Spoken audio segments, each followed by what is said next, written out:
واعبدوا الله ولا تشركوا به شيئا.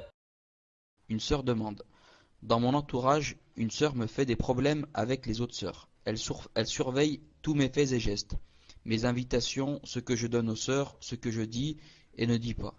Puis elle m'envoie des messages par l'intermédiaire des sœurs sans me parler directement, ce qui crée une grande fitna.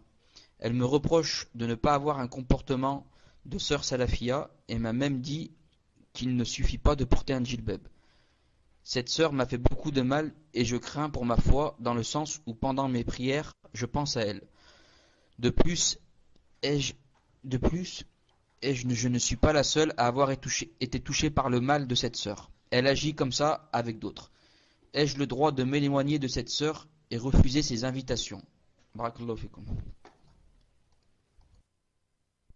Wa alaykoum salam wa rahmatullahi wa barakatuh. Je l'ai dit une fois, je l'ai dit plusieurs fois, l'islam ne nous oblige pas à ce que on soit l'ami de tout le monde. Non.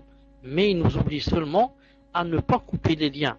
C'est-à-dire la moindre des choses, comme dit Cheikh Ibn Uthaymin, il a dit quand ça va pas bien avec une personne et que je veux pas lui parler, etc. Il a dit, il y a quoi? Il y a le hadith de ne pas dépasser 3 jours. Il a dit au moins tous les 3 jours, quand je le rencontre, je lui dis salam alaikum. Bon, si tu dis salam alaikum, tu as déjà 3 jours devant toi où il est permis de ne pas parler. Donc je dis, c'est à elle de décider. Si elle voit que vraiment cette personne lui fait mal, elle n'est pas obligée de faire d'elle une amie. Mais à chaque fois qu'elle la rencontre, elle la salue. Et si elle lui envoie une invitation, elle voit. Par exemple, si en allant chez elle, elle sait que, par exemple, elle va être une cause pour dissiper ce malentendu. Donc elle y va. Si elle voit qu'en allant là-bas, c'est la fitna qui grandit et elle va mal lui parler, elle va ceci, elle va cela. Dans ce cas, elle n'est pas obligée d'y aller. Elle n'est pas obligée d'y aller, car d'ailleurs je donne comment que ça s'appelle, je donne une nasiha à cette sœur. Il n'y a pas comme fixer un rendez-vous avec elle, ou bien l'inviter, ou bien aller chez elle, ou bien et se parler en tête à tête. Et se parler en tête à tête et lui dire voilà, l'islam aime la franchise.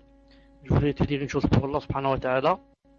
Tu sais bien que tu es une bonne amie, que je t'aime assez bien, etc. Mais voilà, que tu le veux ou pas, peut-être sans le vouloir, mais tu me fais beaucoup de mal. Et je sais, peut-être tu le fais pas exprès, mais je suis vraiment peiné parce que j'entends ce que tu me dis, ce que ceci, ce que cela. Et elle essaie de se réconcilier avec elle, c'est la meilleure des choses, bi'idna azza wa jal. Mais si l'autre ne veut pas ou veut toujours être un ennemi et déclare la guerre, elle n'est pas obligée d'aller chez elle, ni d'accepter ses invitations. Non.